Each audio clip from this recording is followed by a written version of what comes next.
de la sesión, probablemente la puedan ver luego, pero considero que vamos empezando porque de todas maneras es una clase un poquito larga, abarca bastantes temas y solamente quisiera saber si se me escucha bien para poder comenzar. Buenas noches, doctora, sí se le escucha bien. Perfecto, ahora voy a compartir la pantalla de la compu para poder empezar, ¿ok? A ver, ahí todos ven la pantalla.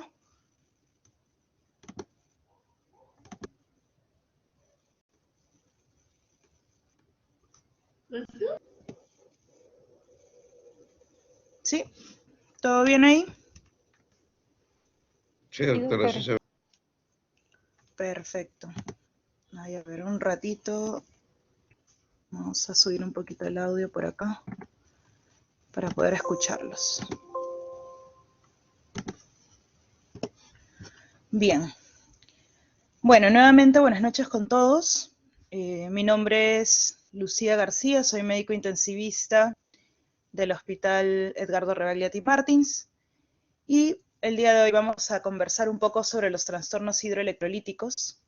Básicamente voy a mencionar varios puntos importantes sobre lo que es el manejo de estos trastornos que comúnmente vemos en nuestra práctica hospitalaria, en todas las áreas en realidad, y todos estamos en capacidad de poder resolverlo.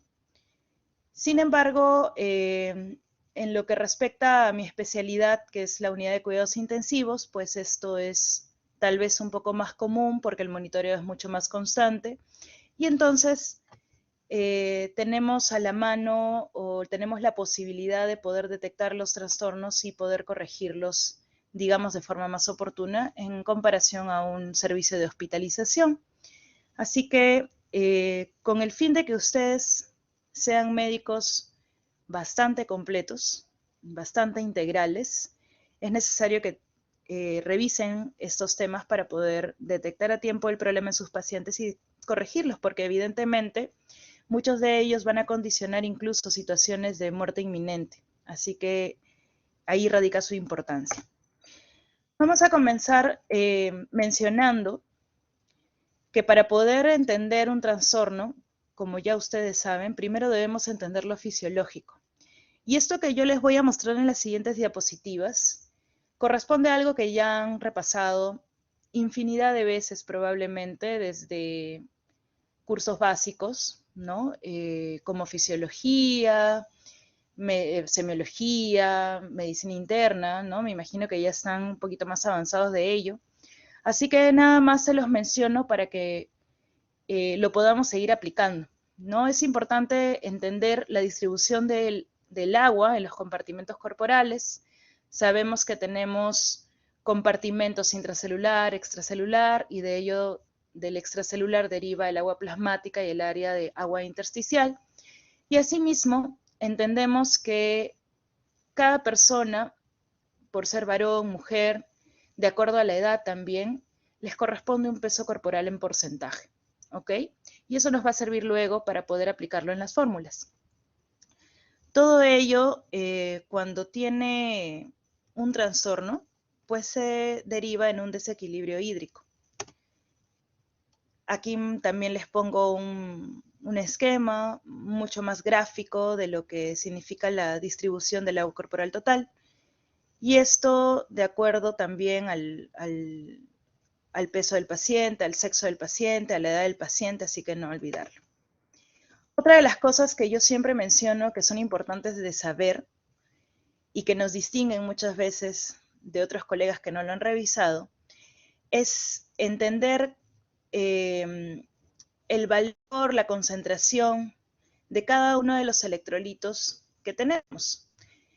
Diferenciar los cationes de los aniones, diferenciar cuál predomina en el extracelular y en el intracelular, y sobre todo entender cuánta concentración, tanto en milequivalentes como en milimoles, tenemos en el organismo, de acuerdo a los compartimentos. Y además, creo que es algo que no lo he colocado, pero también es importante que, independientemente de que sepamos cuál es la concentración de cada uno de los electrolitos a nivel corporal, también entendamos que cuando vamos a corregir algo, a corregir un trastorno, sepamos qué concentración de electrolito elemental tiene, digamos, el medicamento que vamos a aplicar.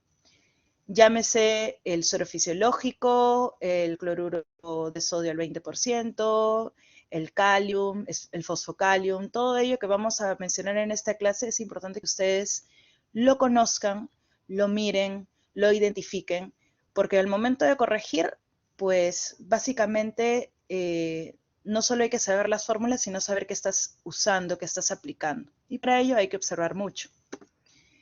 Entonces, dos fundamentos fisiológicos que no debemos olvidar, o bueno, tres en este caso, es el concepto de ósmosis, osmolaridad y la osmolalidad, que son conceptos que vamos a ver de forma repetitiva para la corrección de trastornos hidroelectrolíticos.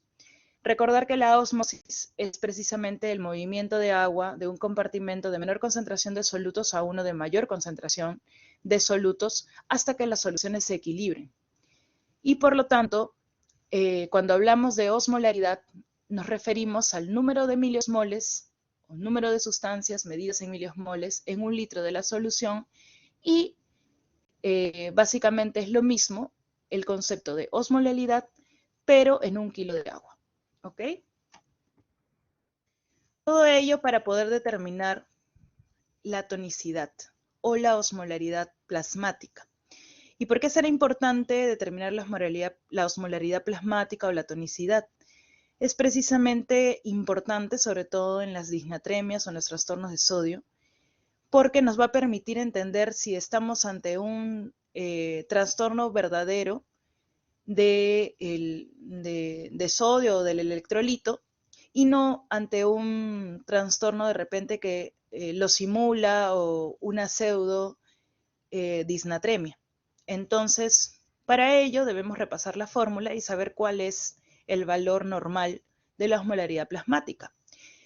Ya hace muchos años se ha determinado que la fórmula de osmolaridad plasmática efectiva se determina por 2 veces el valor del sodio más glucosa sobre 18. ¿Ok? No voy a mencionar la fórmula anterior porque de todas maneras es importante que sepan que hubo una evolución de esta fórmula y tomen en cuenta que se valida la que les estoy mencionando. El rango para la osmolaridad efectiva está entre 275 y 290 miliosmoles por kilo de agua. ¿Ok? Esto puede variar un poco, algunas literaturas mencionan de 280 a 300, pero no debería pasar de ese rango. ¿Ok? Ahora, propiamente hablando del sodio, que es uno de los trastornos más comunes que encontramos en la práctica clínica, vamos a empezar comentando que pues todo trastorno del sodio se refiere o se conoce como una disnatremia, sea o refiérase al aumento del sodio sérico o a la disminución del sodio sérico, ¿ok? Y esto se da por un trastorno básicamente relacionado con el agua corporal, ¿ok? Ahora, con respecto a lo que es propiamente hiponatremia, hablamos de hiponatremia cuando el sodio sérico es menor de 135 miliequivalentes por litro, ya el sodio medido, y esto puede deberse a un exceso de agua en relación al sodio sérico, ¿ok? O a la medición de sodio sérico. Y aquí, de todas maneras, hay que recordar el concepto de osmolalidad y ósmosis, ¿ok? Básicamente las causas o lo que causa una hiponatremia es que una persona pueda ingerir una cantidad aumentada de agua, ¿ok? O en su defecto que haya un defecto de la excreción del agua relacionada con hormona antidiurética. Esas son las causas principales. Y ya sabrán ustedes que para el caso de la hiponatremia tenemos múltiples algoritmos en red, en los libros, en manuales. Van a encontrar una serie de información relacionada con el tema, porque evidentemente es el trastorno más común que se puede encontrar con respecto a sodio. Y pues muchos de los autores han tratado de resumir o de graficar la forma más sencilla para que uno en la práctica clínica pueda aplicarlo, identificar el trastorno y luego corregirlo de forma rápida. Precisamente porque la hiponatremia en una situación de emergencia, en una situación aguda, pues consiste en un peligro potencial de muerte o de daño neurológico. Entonces es importante poder identificarlo. Primero, determinar el concepto, básicamente, de si estamos ante una hiponatremia o no, ¿no? Ya hemos mencionado que es el sodio menor de 135 miliequivalentes por litro. Y luego, determinar la osmolaridad en este paciente, ¿no? Tenemos hiponatremias que pueden estar clasificadas de la siguiente manera. En una persona que esté hipotónica, o sea, con una osmolaridad plasmática menor de 280, como dice esta literatura, o una hiponatremia en una persona que tiene una osmolaridad normal, isotónica, entre 280 y 295 miliosmoles por kilo de agua, o una hiponatremia hipertónica, quiere decir una osmolaridad plasmática mayor de 295 o 300. Ese sería el segundo paso. Lo tercero, sería valorar la volemia del paciente. Y esto solamente en casos de que la hiponatremia sea hipotónica, o sea, de que la osmolaridad esté disminuida menor de 280. En este caso, la hiponatremia hipotónica se puede subclasificar en un paciente que esté hipovolémico, hipervolémico o normovolémico. ¿Y por qué se hará esta clasificación? Precisamente para poder ordenar mejor las causas y poder dirigirnos a corregirlas de forma más precisa, de forma más rápida. Y esto todo en contexto del paciente, todo en contexto de examinar bien al paciente y de hacer una historia clínica minuciosa. Tratemos de no olvidarnos de ese detalle, que yo sé que con el contexto de pandemia, el contexto de que no hemos estado acudiendo a hospitales, ha sido bastante complejo volver a la práctica y entender que la historia clínica, sentarse, mirar al paciente, examinar al paciente, constituye una de las mayores herramientas, si no la mayor herramienta que tenemos los médicos para poder resolver, aliviar, curar a una persona. ¿Ok? Entonces, precisamente esta clasificación nos habla que si un paciente está en hipovolemia, en hipervolemia o en normovolemia, el cuarto paso a seguir sería determinar si hay pérdida de sodio o del electrolito por orina, ¿ok? Y esto a veces, tal cual lo dice el algoritmo, no lo vamos a poder cumplir, ahora lo vamos a ver más adelante, pero se los presento porque es la forma más ordenada de entender desde el inicio, desde el diagnóstico hasta resolver la causa de esta disnatremia, en el caso también de que tengamos todas las herramientas a la mano. Muchas veces nos vamos a poder quedar de repente en este paso, porque no vamos a tener un laboratorio de resultados rápidos, de repente no tenemos disponible electrolitos en orina. Me ha pasado en varias ocasiones que de repente lo tengo que mandar pedir al familiar y que el familiar lo tramite en un laboratorio particular y este resultado me va a llegar, no sé, en 3 días más y pues para ese entonces ya el paciente no tengo algo que corregir de forma efectiva.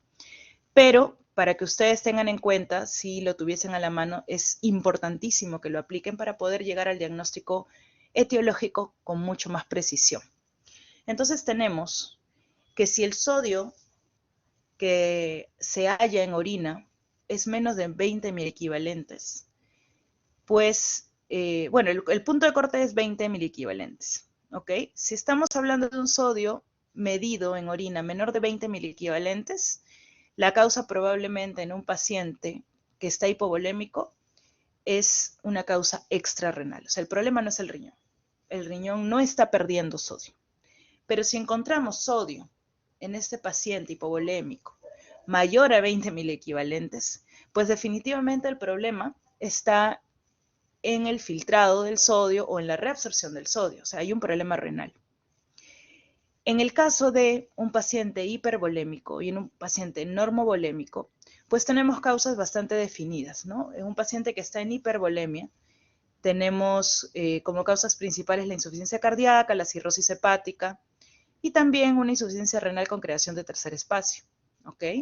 Y en un paciente normovolémico, pues podemos atribuirlo a potomanía, polidipsia, que son trastornos psiquiátricos, o también los más aún conocidos como el CIHAT, insuficiencia suprarrenal, hipotiroidismo o uso de tiazidas. Como quinto paso, pues, podemos determinar si es que estamos ante alguna de las causas ya por diagnóstico clínico, nos piden dosar de forma selectiva, ¿no? Antidiurética, hormona antidiurética. Y si no hay un trastorno de hormona antidiurética, pues más apoyaría un trastorno psiquiátrico, ¿ok? Pero, bueno, ese es un quinto paso que no todos los algoritmos lo tienen o lo consideran, ¿ok? Lo más importante son los 4 primeros pasos. Aquí tenemos también un algoritmo similar, es para que lo vayan revisando. Y esto un poquito la ampliación del examen de osmolaridad urinaria. Esto con respecto siempre a la hiponatremia hipotónica, ¿ya? O hipoosmolar. Y cuando saquen, pues, o soliciten su osmolaridad urinaria y cuando soliciten sus electrolitos en orina, les puede ser de bastante utilidad. Lo cierto es que cuando estamos ante una hiponatremia, es importante determinar, primero, que no sea una pseudo-hiponatremia, ¿ok? Que no haya ningún otro factor que varíe el valor real del sodio. Y para esto también hay que considerar que el sodio puede modificarse de acuerdo a la fórmula de osmolaridad plasmática, como lo recuerdan, puede modificarse ante el valor de la glucosa, ¿no? Y esta es una observación que siempre hago porque me ha pasado, nos ha pasado a muchos, que vemos un sodio bajo, pero de repente el paciente está hiperglicémico. Y de repente el valor que yo estoy evidenciando en el examen no es el real y tengo que corregirlo. Entonces hay que recordar que por cada 100 miligramos que aumente la glicemia, el sodio va a disminuir 1.6 miliequivalentes, ¿ok? Y esto hay que corregirlo. Entonces, ¿para qué? Para que después, aplicando la fórmula de reposición de sodio, que les voy a mostrar más adelante, pues tengamos el real valor de sodio que hay que corregir, ¿ok? Siempre ver el contexto de pacientes diabéticos, pacientes que están con corticoterapia, pacientes que están en sepsis, ¿ok? Que son condiciones que pues pueden elevar la glucosa de forma importante por encima de los 100 miligramos, ¿ok? Y por cada 100 miligramos sobre ello, pues hay que corregir el valor de sodio. Aquí les presento la fórmula. Hay miles de fórmulas similares. Esta es la que yo aplico. También hay páginas en internet que hacen el cálculo de forma automática, aunque yo realmente recomiendo que lo hagan de forma manual desde el inicio y ya luego pueden hacerlo de fórmula automática, ¿no? Sobre todo para que puedan adquirir práctica. Como les menciono, hay una serie de algoritmos y es bastante interesante porque cada autor tiene un orden diferente, pero al final llegamos a la misma conclusión, ¿no? Los autores clasifican la hiponatremia de acuerdo a la osmolaridad, de acuerdo a la volemia, si es hipoosmolar, y ante ello se apoyan en la osmolaridad urinaria y en el sodio urinario para poder determinar las causas. Entonces, a lo que va nuestra clase o nuestra charla dirigida es básicamente a la corrección de los trastornos, en este caso de la hiponatremia. Pero para resolver o para tratar una hiponatremia es importante entender varias cosas. Primero, el tiempo de evolución de la hiponatremia. No toda hiponatremia se debe tratar. No toda hiponatremia se debe tratar de forma rápida. ¿Por qué? Porque también la corrección rápida condiciona, pues, complicaciones que muchas veces son irreversibles. Entonces hay que tener bastante cuidado. Primero, se clasifica de acuerdo al tiempo de evolución. Puede ser aguda o puede ser crónica. Aguda, menor de 48 horas, crónica, evidentemente, mayor de 48 horas. Severidad, puede ser leve, moderada o severa, y puede ser una hiponatremia en la tercera clasificación, sintomática o asintomática. Y la cuarta clasificación, pues ya sabemos, una hiponatremia hipovolémica, normovolémica o hipervolémica. ¿Ok? De acuerdo a todo este contexto, debemos entender, recordar y asimilar que las hiponatremias agudas sintomáticas consideran o se constituyen como una emergencia, ¿ok? Una emergencia que debe ser tratada. ¿Qué quiere decir? Vamos a ponernos un poco en el contexto clínico. Una hiponatremia menor de 48 horas ya es aguda. Es un paciente, por ejemplo, que viene con trastorno del sensorio o convulsionando o digamos, con alteraciones de la marcha, de forma cuya evolución ha sido menor a 48 horas, evidenciado por el familiar, digamos, ¿no? Y pues el sodio, dentro de toda la batería de exámenes que uno hace, el sodio sale pues bajo, ¿no? Y bajo me refiero a menor de 135, pero si es que está haciendo síntomas, lo más probable es que esté incluso en un valor mucho menor, ¿ya? ¿Y por qué genera síntomas? Precisamente por el tiempo de evolución. Porque van a encontrar ustedes muchos pacientes que de repente tienen sodio de menor de 120, pero que son crónicos, ¿no? Entonces ello hay que tomarlo con mucho cuidado porque, como les menciono, no todas las hiponatremias se deben corregir, no se corrigen los laboratorios, sino se corrige la sintomatología, ¿ok?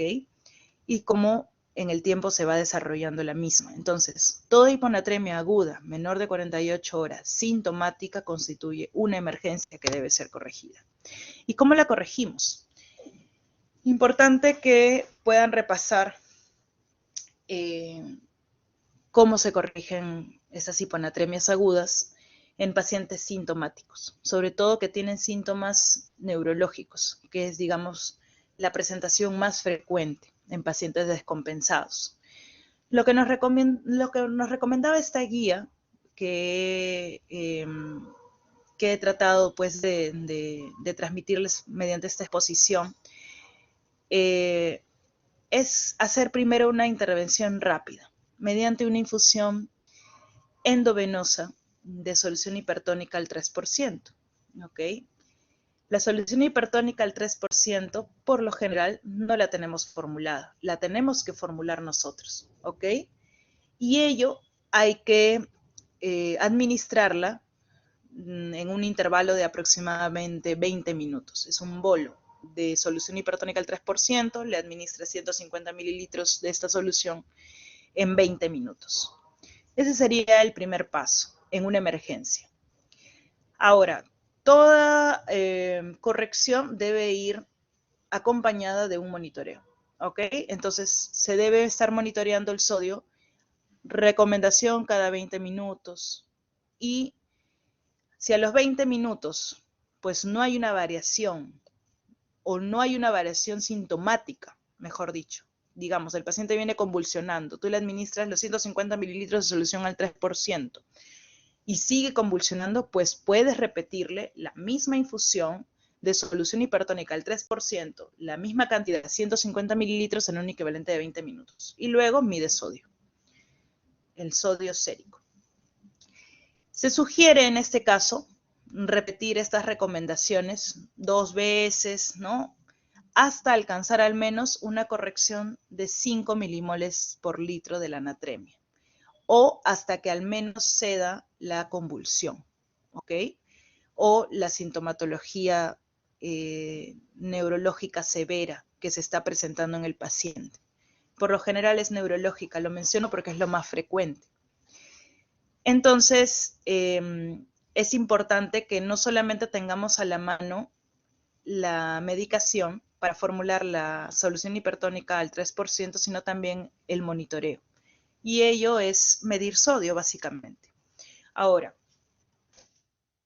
lo siguiente es que después de haber aplicado 2 o 3 bolos de la solución hipertónica al 3%, ves que va cediendo la sintomatología o que el sodio en su defecto ha subido 5 milimoles por litro, pues recomiendan mantener una infusión endovenosa de la solución salina hipertónica al 3% o un equivalente para mantener una un aumento del sodio o un aumento de la natremia en 1 milimol por litro por hora, ¿okay? Adicional.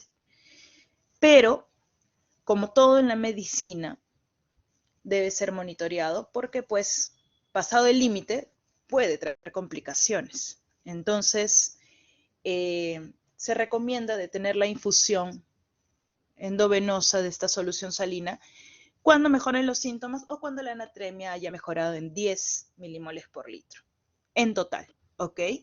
No debería pasar de ese rango, no deberíamos corregir más allá de 10 milimoles por litro en 24 horas, ¿ok? Porque si no constituyen complicaciones diferentes, que son irreversibles, ¿ok? En otro caso, también mencionan que deberíamos llegar hasta 130 si es que obviamente consideramos que no hemos pasado de los 10 milimoles por litro. ¿Ok? Lo que ocurra primero, menciona la guía. Además, después de haber corregido el sodio de forma oportuna y de forma también mesurada, sin pasarnos del límite, debemos buscar los diagnósticos. Siempre en todo trastorno hay que buscar las causas. Entonces, está bien que hayamos corregido de forma rápida, que hayamos actuado ante la emergencia, pero hay que luego buscar las causas que justifiquen los síntomas de la hiponatremia. Y bueno, después de haber empleado todas estas acciones, uno debe seguir monitoreando. Ya no cada 20 minutos, pero sí cada 4 a 6 horas el sodio, para que pueda saber el médico cuándo va a detener la infusión de solución salina hipertónica y no excederse. Ahora, digamos, el objetivo de poder repasar este tema es básicamente que ustedes sepan qué fórmula aplicar, cómo aplicarla y por qué aplicarla, ¿no? ¿Cómo se corrige el sodio? Básicamente, se puede aplicar, bueno, hay varias fórmulas que podrían aplicarse, pero la más empleada, la más, digamos, cercana al valor real que se debe corregir es la fórmula de Adroguema Díaz. Adroguema Díaz hace ya más de 15 años, más todavía, pues estimó que la corrección de sodio se debía calcular en relación a, digamos, a la solución con la que quieras corregir el sodio, valorado en 1 litro. Vamos a ampliar este concepto. La fórmula de Adroguema Díaz describe que si yo aplico 1 litro de cualquier infusión, ¿ok? Ya sea una infusión hipertónica, ya sea una infusión de suero fisiológico, ¿cuánta variación va a hacer este litro de mi infusión en la concentración de sodio que quiero alcanzar? Quiere decir que si yo tengo un paciente con un sodio, solo vamos a decir un sodio bajo, y yo le aplico 1 litro de esta solución, ¿cuántos miliequivalentes voy a corregirle o voy a aumentarle a su basal? Al basal o al valor que he hallado en sodio sérico. Y es bastante sencillo, ¿no? La fórmula nos menciona lo siguiente. Si yo aplico, y aquí lo dice, ¿no? Si yo aplico 1 litro de una solución X, ¿ok? Vamos a decir una solución hipertónica. El resultado, aplicando esta fórmula, va a decirme cuántos miliequivalentes de sodio voy a corregir mi trastorno. Entonces, la fórmula es igual a sodio infundido, ¿ok? El sodio infundido corresponde a la cantidad o la concentración de sodio de la solución que voy a administrar. Por eso se le llama infundido. Menos el sodio que estoy midiendo, que es el sodio sérico, sobre agua corporal total más 1. Y es por eso tan importante que recordemos la fórmula de agua corporal total. Y de acuerdo a la edad, de acuerdo al, así es mujer o varón. ¿Ok? Entonces acá más vamos a tener un caso clínico que ya he mencionado hace unas diapositivas atrás. Paciente mujer de 75 años, antecedente de hipertensión arterial, pesa 60 kilos, ella vive sola y en los últimos días pues ha sufrido episodios de desorientación, inestabilidad en la marcha y hoy luce somnolienta. Examen físico. Al examen físico, el médico que le examina identifica un Glasgow de 14/15, está somnolienta, letárgica, edema de miembros inferiores, bilateral. En el laboratorio, ¿qué nos llama la atención? Pues el hemoglucotés es 120, no es 100 miligramos sobre el valor que quisiéramos corregir. El sodio está en 115, el potasio está en 3.7, tiene un perfil tiroideo normal y una tomografía cerebral sin lesiones hemorrágicas. Evidentemente, pues podríamos desglosar varias cosas de este caso clínico, ¿no? Pero ya sabemos a qué vamos a llegar. Independiente de aplicar ahorita la fórmula de corrección de sodio en ese paciente, porque es evidente que si he colocado el caso es porque me estoy refiriendo a que la hiponatremia es la que ha llevado a esta paciente a tener sintomatología. También les coloco algunos datos que son importantes a tomar en cuenta. Para empezar, es una paciente que vive sola, ¿no? Entonces, no vamos a poder determinar cuánto tiempo realmente lleva con esta sintomatología, ¿ok? De repente alguien la ha encontrado y de repente alguien la ha traído. Entonces, en el caso de que no sepamos de cuánto tiempo de desarrollo se trata el cuadro clínico, pues hay que tomarlo de acuerdo a la severidad de la clínica, ¿ok? De la sintomatología que presenta el paciente. Y evidentemente, si la paciente tiene una tomografía cerebral normal, si tiene un perfil tiroideo normal, si no hay otra causa más que el sodio anormal que estamos hallando en el examen, y es un sodio que yo no voy a corregir porque la glucosa está aparentemente normal también, pues debo corregir el sodio en ese caso, porque constituye una emergencia que ha inestabilizado a esta paciente en varios aspectos, ¿no? Pero lo más llamativo es que desde hoy luce somnolienta y que el Glasgow, pues me habla de una paciente letárgica, ¿ok? Con un trastorno en el estado de conciencia. Entonces, obviamente, si constituye una emergencia, puedo aplicar todo mi algoritmo, ¿no? Calculo la osmolaridad plasmática, que en este caso me ha salido baja, es una hiponatremia hipovolémica, una hiponatremia hiposmolar. Calculo la volemia del paciente, probablemente esté un poquito deshidratada, ¿no? Porque vive sola, probablemente no se alimenta bien. Ya todos esos datos se van obteniendo de acuerdo a la historia clínica y el examen físico que hagamos del paciente. ¿Puedo pedirle exámenes complementarios? Sí, porque si le he podido pedir una tomografía, pues puedo pedirle otros exámenes a la par mientras voy esperando que salgan. Osmolaridad urinaria, sodio en orina. ¿Ok? El resultado de sodio en orina es 18 miliequivalentes, o sea, es menor, no está perdiendo sodio en la orina. Y obviamente debo descartar otras causas, ¿no? Sin embargo, si es una paciente que me dicen que desde hace 2 horas, 3 horas, pues recién empezó con el trastorno del sensorio de forma brusca, pues debo corregirlo de forma inmediata y aplico mi protocolo mencionado en diapositivas anteriores de corrección de sodio, con el monitoreo correspondiente. Pero en este caso, pues estamos hablando de una paciente que probablemente tenga algunos días ya con el trastorno y está siendo evolutivo. Entonces voy a determinar cuánto sodio le voy a corregir en 24 horas. Y para eso voy a aplicar la fórmula de Adrogué-Marías.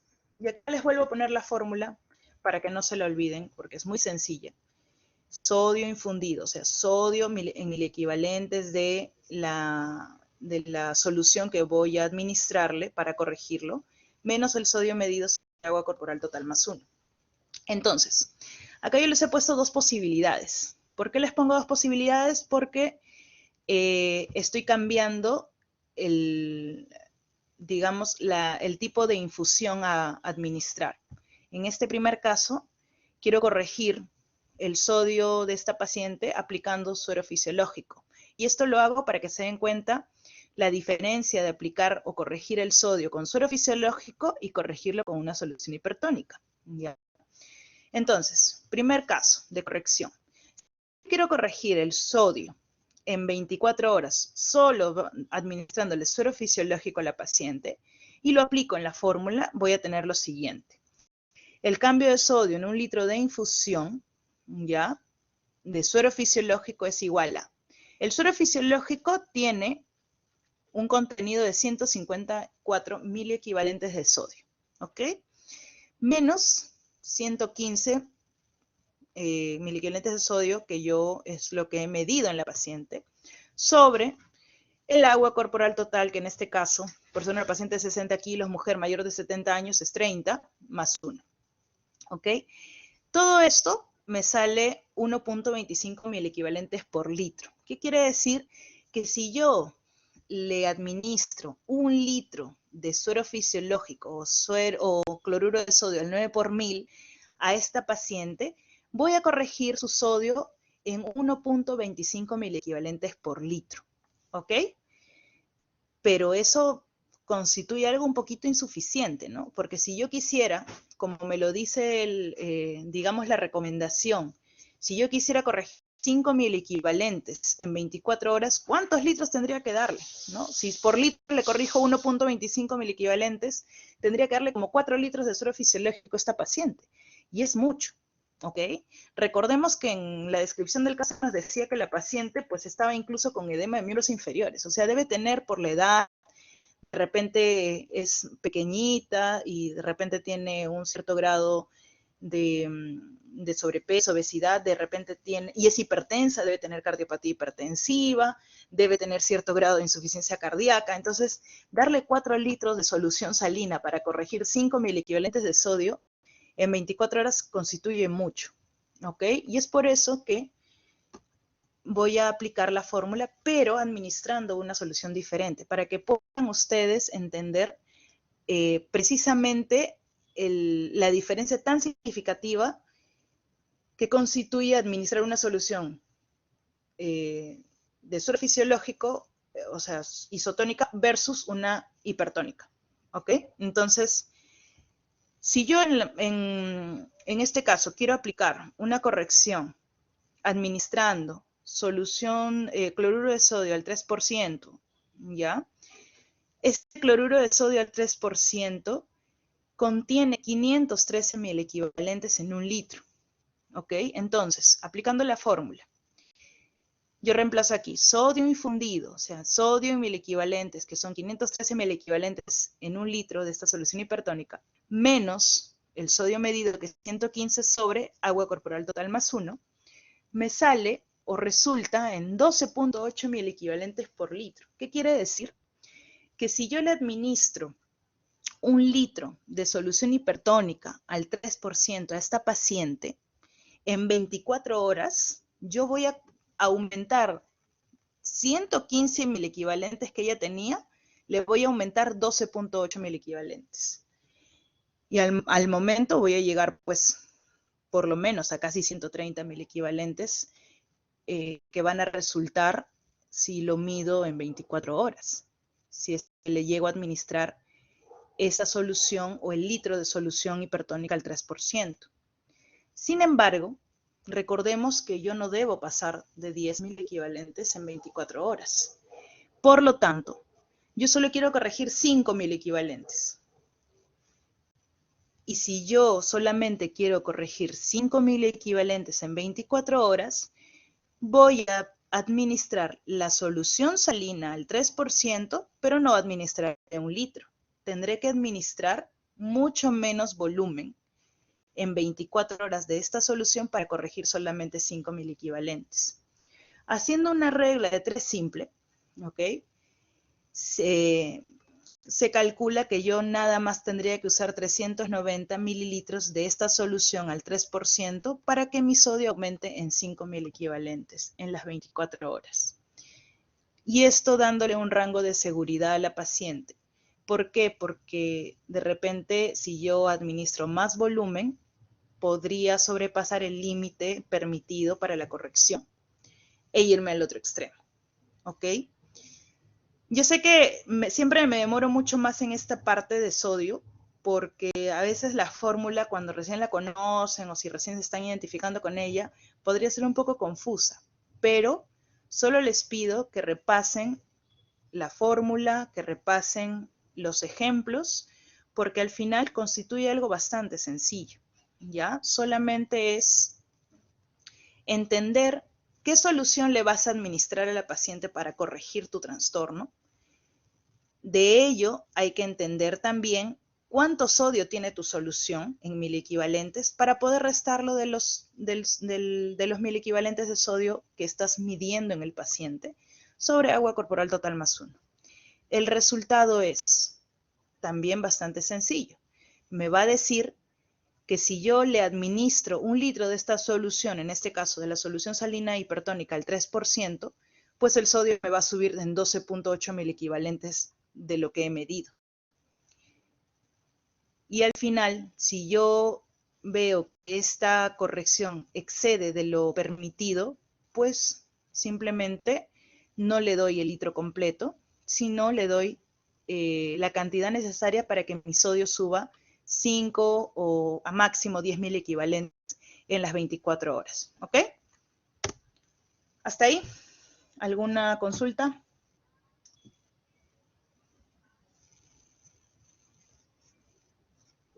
Bueno, como nadie dice nada, vamos a continuar. Yo esta diapositiva, que es para terminarle el tema de la hiponatremia, la coloco solamente a manera de ayuda, porque a mí me ha ayudado bastante, ¿ya? Sobre todo para temas de corrección rápida. Lo que yo les mencionaba hace un rato era que no tenemos formulada o en un frasco ya elaborado la solución hipertónica al 3%. Uno mismo tiene que formularla. Una de las opciones es que nos memoricemos cuántas ampollas de hipersodio debemos mezclar con suero fisiológico para poder lograr una solución hipertónica al 3%, sí, podemos memorizarlo, pero a veces la memoria es muy traicionera, así que les doy esta facilidad en esta diapositiva, ¿ya? Por lo general, yo coloco aquí las dos soluciones que voy a mezclar. Primero acá está la del suero fisiológico, ya al 0.9% o 9 por 1000, y aquí coloco las ampollas de hipersodio, que son el cloruro de sodio 20%, que son precisamente las soluciones que yo voy a, o la solución que yo voy a mezclar con el suero fisiológico para lograr una nueva solución al 3%. Así que suero fisiológico y cloruro de sodio al 20% para lograr, o resultante, la solución nueva al 3%. Y esto puede variar. Puede ser una solución tal vez al 5%, puede ser una solución al 7.5% para aquellos que estén más adelante interesados en los pacientes neurocríticos, van a usar este tipo de soluciones más allá del 3% y les va a constituir una herramienta importante porque van a poder formularlo de forma más rápida. Entonces, ¿qué ocurre? Voy a hacer el siguiente cálculo. Lo voy a hacer de forma cruzada para poder resultar en una constante, ¿ok? Digo yo, 20% o 20 menos 3 es 17. Esa es una constante en relación al cloruro de sodio al 20%. Y aquí cruzo nuevamente, suero fisiológico y la solución nueva al 3%. Voy a restar 3 menos 0.9, me sale 2.1. Estas dos constantes las voy a sumar. 17 más 2.1, 19.1, que es mi constante global, ¿ok? Y luego, ¿para qué me sirve esta constante global? Simplemente para poder determinar cuánta cantidad de la solución original voy a usar para mezclar. Entonces, lo siguiente sería 17, ¿ok? 17 me salió de la resta del cloruro de sodio del 20% menos lo que yo quería lograr, que es el 3%. 17 sobre la constante global, que es 19.1 por 1000. Eso resulta en 890 mililitros de suero fisiológico, o sea, de esta misma hilera, ¿ok? Y lo mismo voy a hacer para calcular la cantidad en mililitros de la solución al 20%. La resta de suero fisiológico menos la nueva solución, 2.1. 2.1 sobre 19.1 por 1000. Eso es 110 mililitros de cloruro de sodio al 20%. ¿Ok? ¿Cuánto es 110 mililitros de cloruro de sodio al 20%? Aproximadamente son 5.5 ampollas, porque cada ampolla viene de 20 mililitros. Entonces, para yo formular una solución nueva al 10%, de usar 890 mililitros de suero fisiológico más 5.5 ampollas o 110 mililitros de cloruro de sodio al 20%. Incluso aquí les coloco los equivalentes de estas dos resultantes. 890 mililitros de suero fisiológico son 138 mil equivalentes y 110 mililitros de cloruro de sodio al 20% son 374 mil equivalentes. Si ustedes lo suman, esta solución tiene 513 mil equivalentes de sodio, ¿ya? Solamente para que lo tengan en cuenta, si les puede ayudar en algo. Continuamos con hipernatremia. Hipernatremia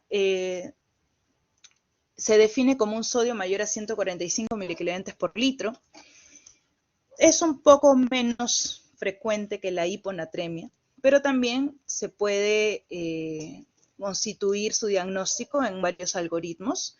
Ya se debe básicamente al aumento de la ingesta de sal o al déficit de la ingesta de agua. ¿Ok? Y esto suele pasar mucho en pacientes ancianos que no ingieren agua porque no piden o porque viven solos o porque, digamos que en el día a día ya no les constituye una molestia no tomar agua. ¿Ok? No es como, digamos, las personas que sí están de repente en una actividad mayor y que sí, pues, ¿no? Ante el estímulo, ante el mínimo estímulo toman agua y responden rápidamente a la necesidad. Entonces, lo más importante es estimar la volemia en estos casos y hacer una historia clínica exhaustiva.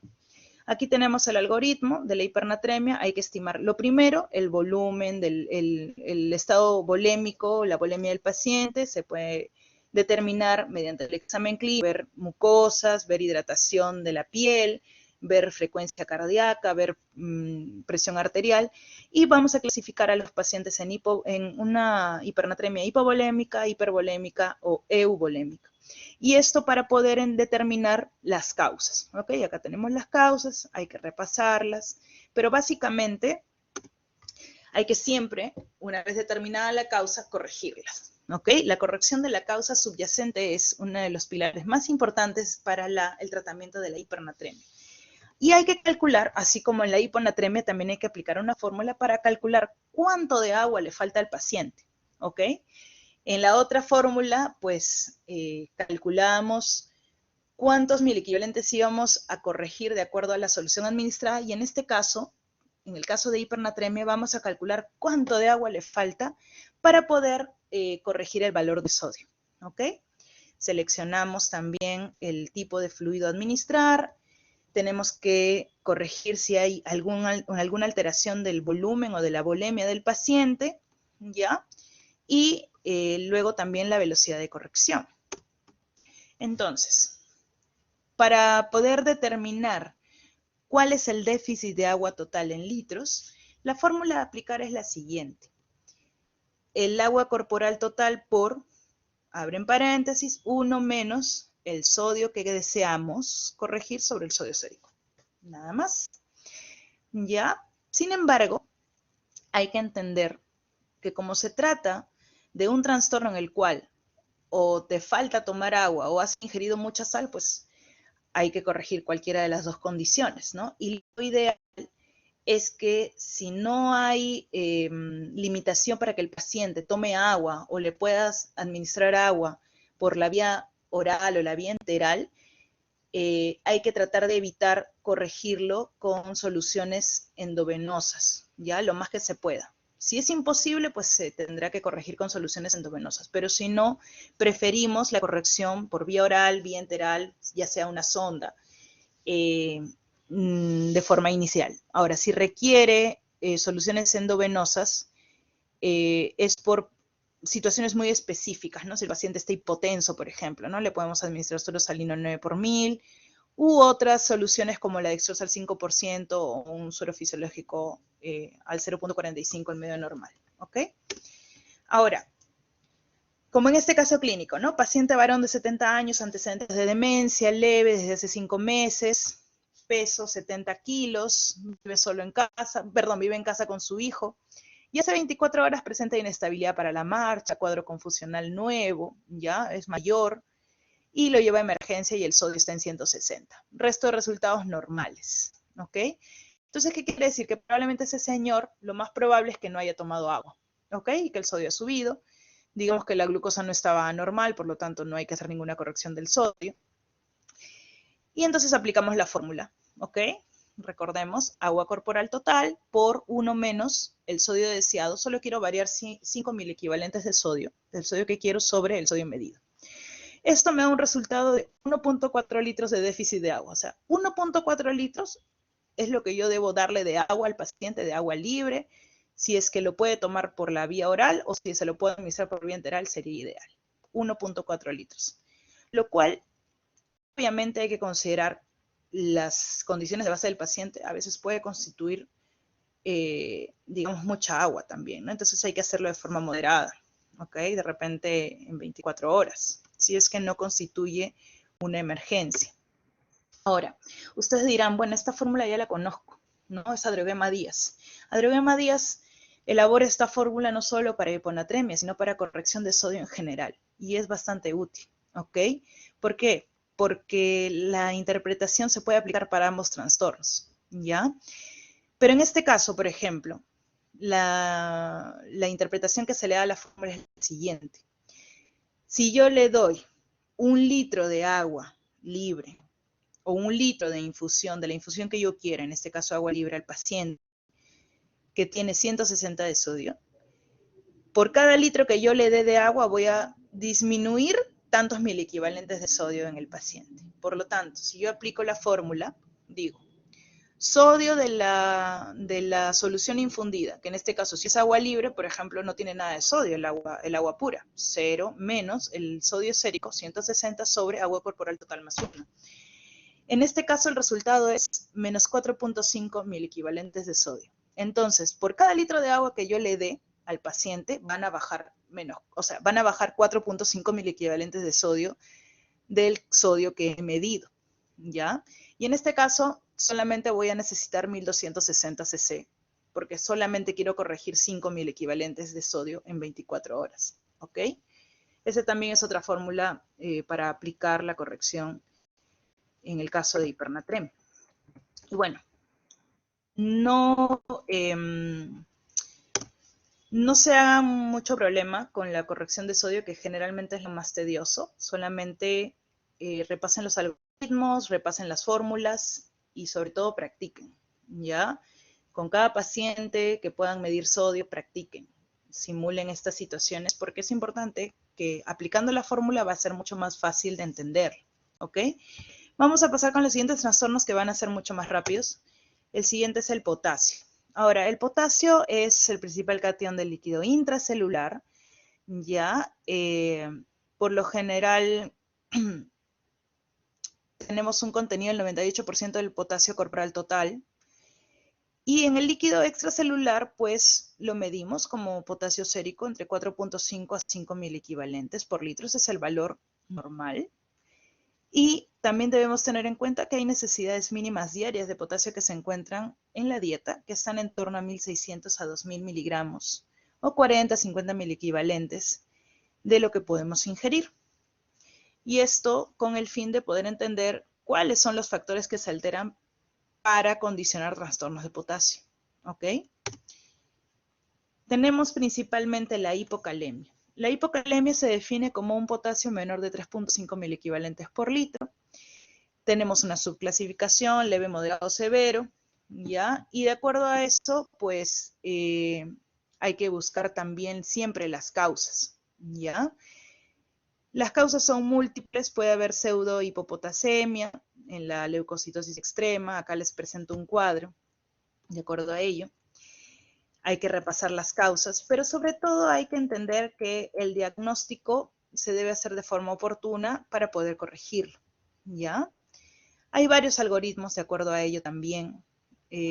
También basado en una buena historia clínica, en la valoración del estado de la volemia y sobre todo si es que podemos ayudarnos de pérdida de potasio en orina sería importante. Ahora, el diagnóstico es hacer una buena historia clínica, realizar un buen examen físico para buscar sintomatología, signología, que nos puedan orientar mejor a la causa, descartar pseudohipocalemias en leucocitosis extremas y finalmente determinar qué es lo que está constituyendo este problema. La principal causa de una hipocalemia es el defecto en el aporte o la pérdida excesiva, ¿ok? Entonces, hay que tener en cuenta en los algoritmos cuáles son las causas más frecuentes con respecto a estos dos mecanismos que les acabo de mencionar. Y en el caso del tratamiento, hay que tomar en cuenta lo siguiente. Primero, que primero hay que ver el déficit de acuerdo a la dieta, ¿no? Porque hay un déficit en el aporte. Por cada mil equivalente de potasio que se disminuye, de potasio sérico, las reservas de potasio también disminuyen, entre 200 a 400 mil equivalentes. Entonces, ideal sería que en los casos de hipocalemia leve, por ejemplo, podamos reponer el déficit solamente vía oral. Cuando se trata de hipocalemia moderada o severa, sí se recomienda reponerlo de forma endovenosa, ¿ya?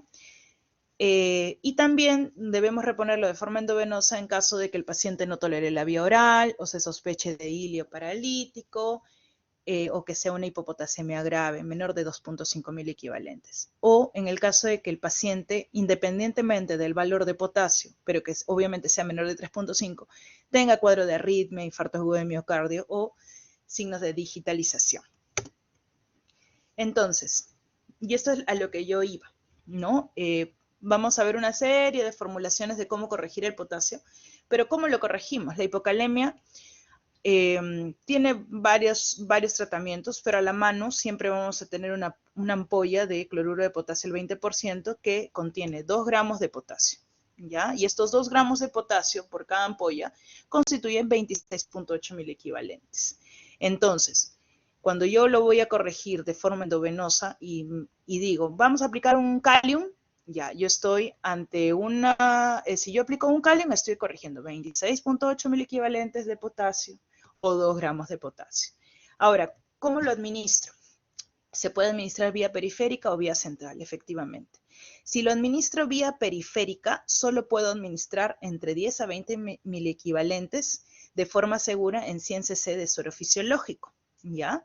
Pero recordemos que la ampolla aproximadamente son 26.8 mil equivalentes, por lo tanto, constituye un peligro para que se administre varios retos de potasio, como le llamamos comúnmente, por vía periférica. Por lo tanto, se prefiere la vía central porque de lo contrario causa flebitis, ¿ok? Por vía periférica. Entonces, se prefiere la vía central, ¿ya? Ahora, acá les pongo un ejemplo, varón de 70 kilos, el control de potasio está en 2.6 mil equivalentes por litro. Más o menos, ¿cuánto yo espero corregir este potasio? ¿No? Hay una formulación que no es muy común aplicarla, por lo general la mayoría lo hace al cálculo mental, pero sí existe una formulación. Yo puedo aplicar la fórmula de potasio esperado menos el potasio real. O sea, ¿cuánto quiero corregir yo de potasio? Digamos, ¿no? En 1000 equivalentes. Por 1000 equivalente por kilogramo más 30. Entonces, de repente yo lo que quiero es corregir en este paciente, ¿no? 0.9 mil equivalentes.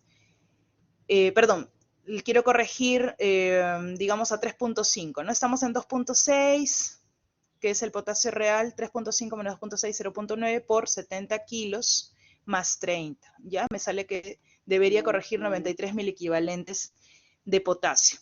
Pero recordemos que si esto es lo que yo deseo corregir, cada ampolla traía aproximadamente 27 mil equivalentes, por lo tanto necesitaré unas 3.4 ampollas para administrar en 24 horas, para poder lograr mi objetivo de corrección. Y esto evidentemente es mucho más de lo que yo puedo pasar por vía periférica, por lo tanto tendré que colocar un catéter venoso central para poder corregirlo, si es que no puedo corregirlo por vía oral, ¿ok? Probablemente en este caso no se pueda. Otras fórmulas, pues acá siempre les coloco alternativas a la fórmula que yo uso, ¿ya? Hay una fórmula de déficit de potasio, es básicamente lo mismo, calcular cuánto de potasio debo administrar en medicación, y esa también es otra, tratamiento de la hipocalemia, de acuerdo al potasio que yo deseo alcanzar, ¿ok? Pueden aplicarlas, pueden repasarlas. En el caso de la hipercalemia, que se denomina a un potasio mayor de 5.5 mil equivalentes por litro, también tenemos causas de acuerdo a una clasificación. Si es una pseudohipercalemia, por ejemplo, en casos de venopunción con administración de potasio endovenoso, muestras hemolizadas, leucocitosis, pseudohipopotasemia familiar, o pues si hay una hipercalemia real por un sobreaporte o por una disminución del flujo renal o de la depuración renal, o por una redistribución del mismo. Entonces, tengo varios algoritmos también con respecto a esto. Les recomiendo que lo repasen una y otra vez para poder memorizar las causas más frecuentes, ¿ya? Pero en estos casos vamos a tomar más en cuenta que independientemente de la causa, la hipercalemia también constituye un potencial peligro para la vida del paciente. Entonces, un potasio más de 5.5 miliequivalentes por litro ya podría estar dando sintomatología, y principalmente sintomatología cardíaca.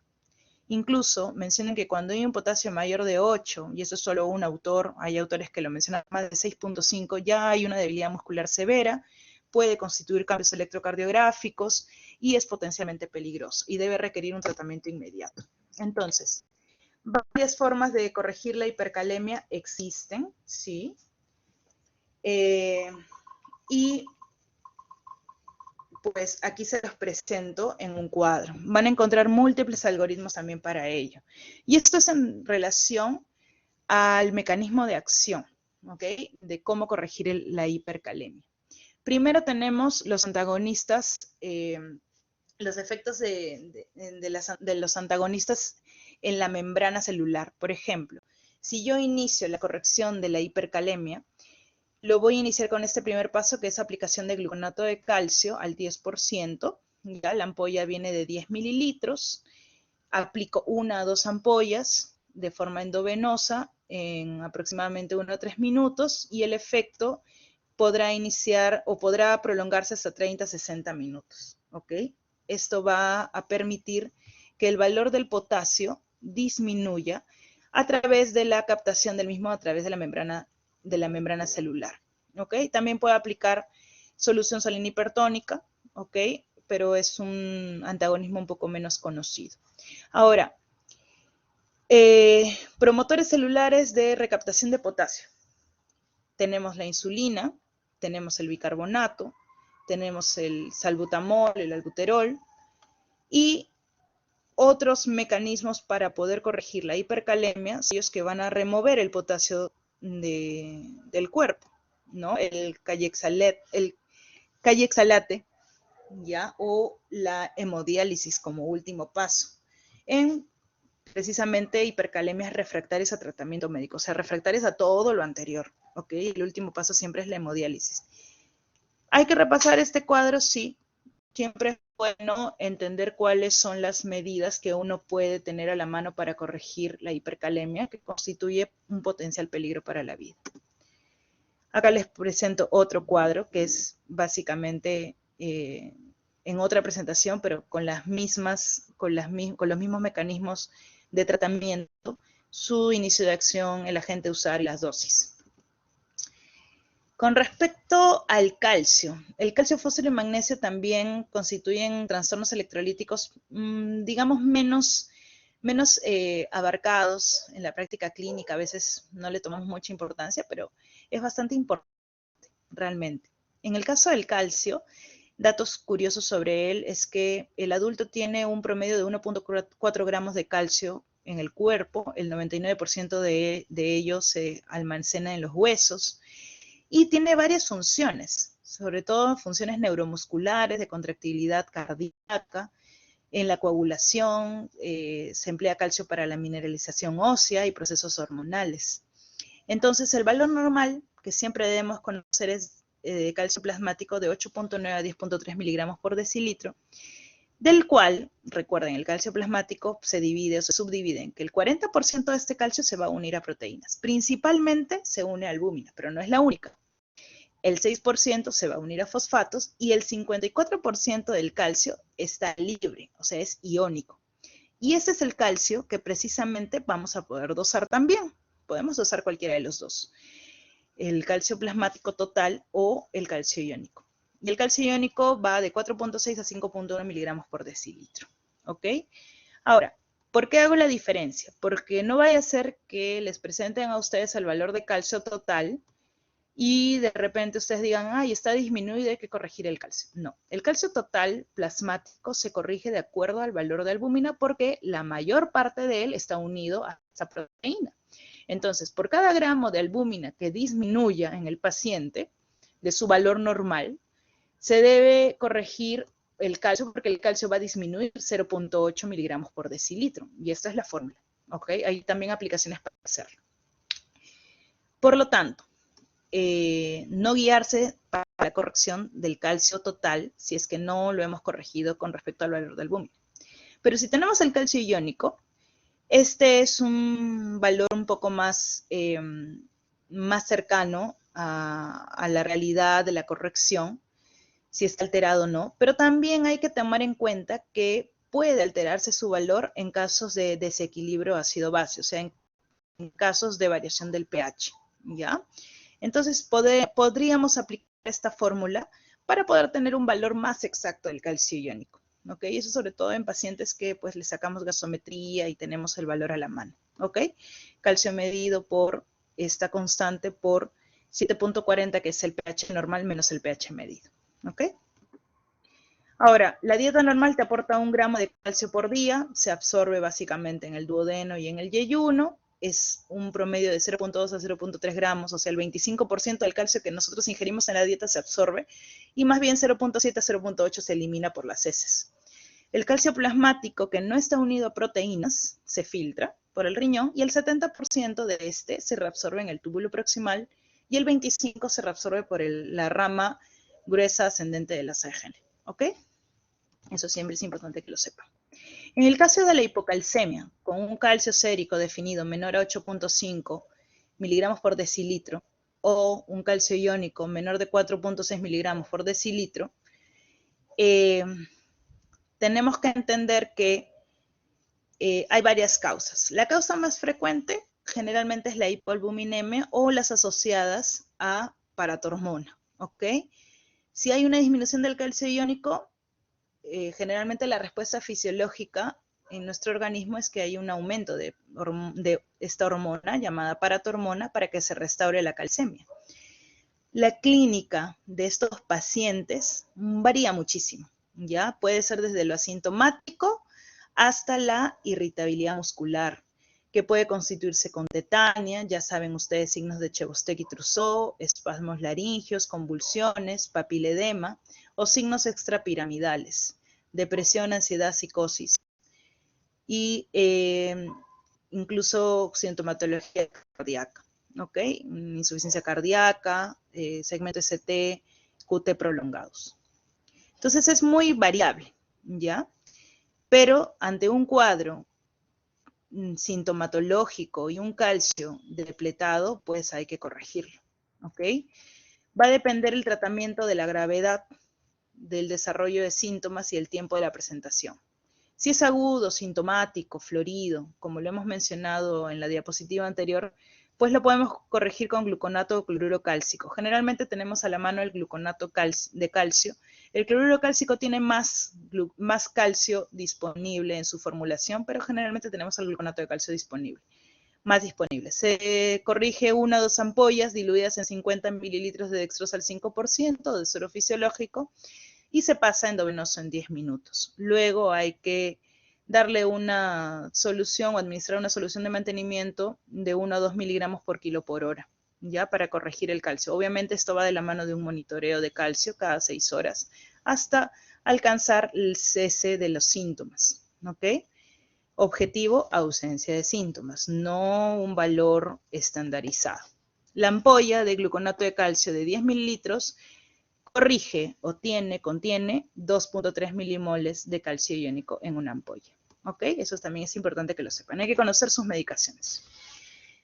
Corregir la causa es una de las cosas más importantes. Corregir el calcio hasta la concentración mínima de normalidad para poder prevenir calciuria o nefrolitiasis. Tampoco hay que excedernos con la corrección de calcio. Calcio por vía oral podemos darle como suplementos posteriormente ya a la corrección aguda, más o menos suplementos de 1000 miligramos de calcio elemento al día. Eso es lo que trae los suplementos. Y en el caso de pacientes con hipocalcemias crónicas, pero ya muy depletados, valores, digamos, verdaderamente depletados de calcio iónico, podemos darle o podemos administrarle infusiones en 24 horas en 1 litro de aproximadamente 10 ampollas, o corregirlo en bolos, ¿no? Una ampolla cada 6 horas, de acuerdo al valor de calcio que tengamos en el paciente, ¿ya? Pero lo más importante siempre es corregir la causa, corregir el cuadro agudo y sintomático. Lo demás lo podemos corregir preferentemente por vía enteral o por vía oral. En el caso de la hipercalcemia, se define como un calcio sérico mayor a 10.5 miligramos por decilitro o calcio iónico mayor a 5.6 miligramos por decilitro. Causas, pues hay un exceso de retención ósea, de la liberación del calcio, una absorción intestinal aumentada o una disminución de excreción renal del calcio. ¿Okay? Lo más frecuente, el hiperparatiroidismo primario. Clínica también puede ir desde lo asintomático hasta lo muy sintomático, como coma, ansiedad, depresión, convulsiones, estreñimiento, y también constituye problemas cardíacos, como acortamiento del ST y del QT corregido. Esto, recuerden, lo de las alteraciones cardíacas es casi inversamente proporcional, se darán cuenta, ¿no? Hay un acortamiento en la hipercalcemia de los segmentos y hay un alargamiento o aumento de los segmentos en la hipocalcemia. Tratamiento. Depende también del nivel de calcio y de la sintomatología. Se debe corregir la enfermedad de base, se debe reducir el aporte de la vía oral o parenteral de calcio si es que está recibiéndola en la dieta, aumentar su eliminación renal, como la corrección de la deshidratación, se le puede administrar suero fisiológico. Generalmente lo que se pauta es administrarle 500 a 1 litro por hora, pero luego reducirlo más o menos a 300 mililitros por hora.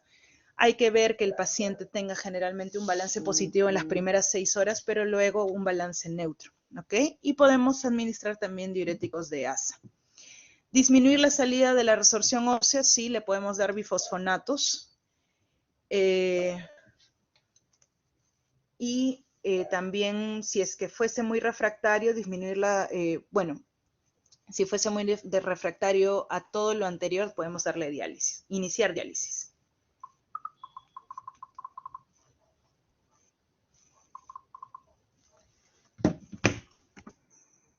Acá un cuadro de lo que les acabo de mencionar. En relación al magnesio, tenemos que es un catión intracelular, procesos metabólicos, se intervienen los procesos metabólicos en la formación de ADN y la síntesis proteica. Es un catión intracelular muy importante. Debemos entender que su valor normal es de 1.8 a 2.4 miligramos por decilitro. El 30% está unido a proteínas y el requerimiento diario es de 200 a 400 miligramos por día. Se absorbe básicamente en yeyuno e ilia. ¿Okay? La hipomagnesemia se define como un magnesio menor de 1.7 miligramos por decilitro, y esto se puede deber a la disminución de ingesta, a la disminución de absorción intestinal, ya sea por alcoholismo, síndromes malabsortivos o el aumento de pérdida urinaria por diuréticos de asa o tiacídicos. Y también por síndromes como de redistribución, en el caso de pancreatitis, síndrome del hueso hambriento y transfusiones de sangre. ¿Ok?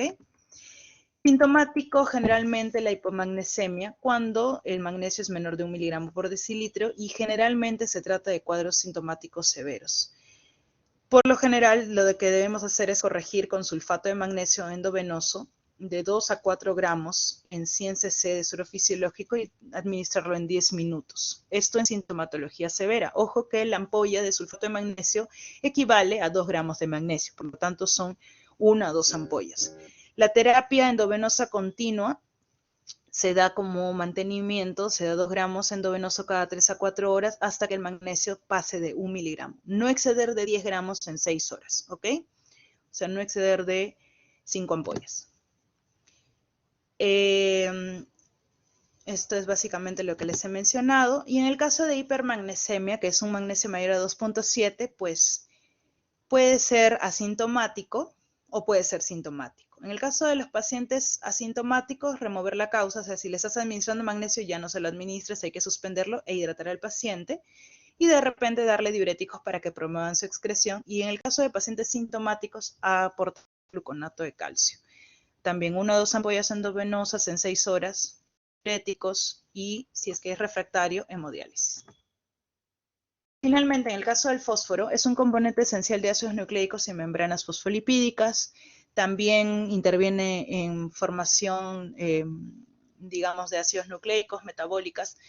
Y el 85% se constituye en el hueso y 1% nada más circula como sérico. Hay que ver el aporte de la dieta, 1 gramo de fósforo por día, se excreta por el riñón y se absorbe la mayor parte de este en el yeyuno. ¿Okay? El fósforo sérico normal es de 3 a 4.5 miligramos por decilitro, requiere vitamina D para su adecuada absorción. En el caso de la hipofosfatemia, pues su incidencia de este trastorno aumenta en casos de sepsis o en pacientes alcohólicos y se asocia a una mayor mortalidad. Por eso es importante identificarla, diagnosticarla y luego corregirla. Generalmente, cuando el fósforo disminuye menos de 1 miligramo por decilitro, hablamos de una hipofosfatemia severa y se dice que es mejor corregir ese tipo de trastorno, no el leve, porque no se trata de una depresión verdadera o podría solamente suplementarse por vía oral.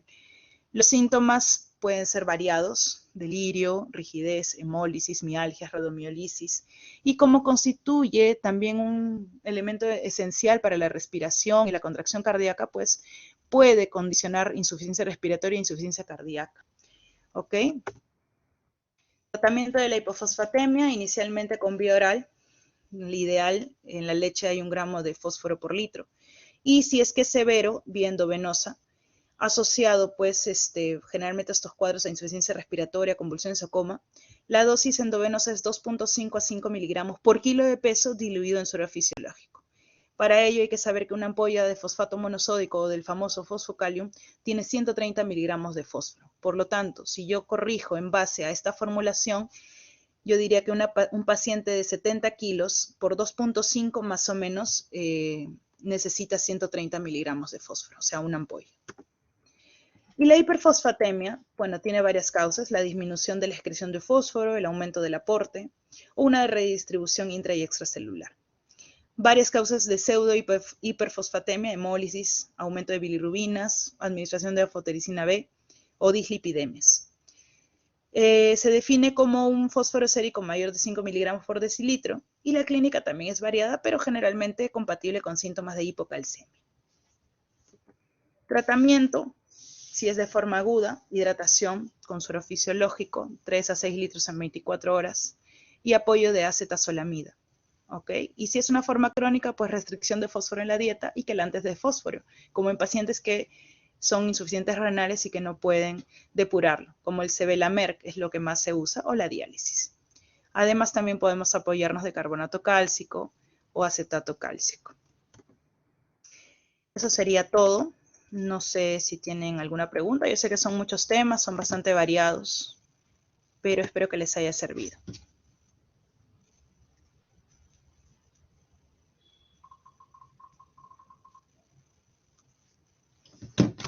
¿Alguna pregunta, chicos? Todo quedó para poder revisarlo, claro. Nos hemos pasado incluso de la hora.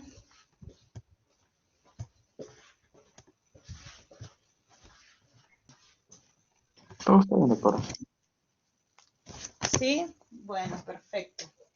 Yo sé que nos hemos pasado el tiempo, pero espero realmente esta clase que les sirva. Repásenlo, sigan leyendo. La verdad que esto es para repasarlo una y otra vez y sobre todo aplicarlo en la práctica clínica. ¿Ok? Si no hay ninguna otra pregunta, yo la verdad que quedo muy agradecida con ustedes. Siempre es un gusto poder compartir un poco con los alumnos de Ricardo Palma. Yo también soy exalumna pre y posgrado de la universidad, así que sinceramente les deseo lo mejor y ya seguro nos volveremos a ver en otra ocasión. Muy bien, doctora Lucía, muy bien, un abrazo. Gracias, doctora.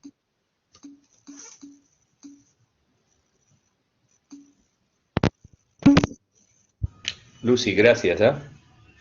Doctor, ¿cómo está? Buenas noches. No, gracias a usted por Aló, la invitación.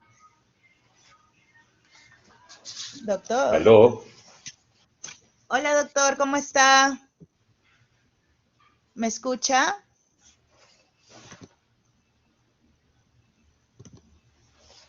aló. ¿Aló?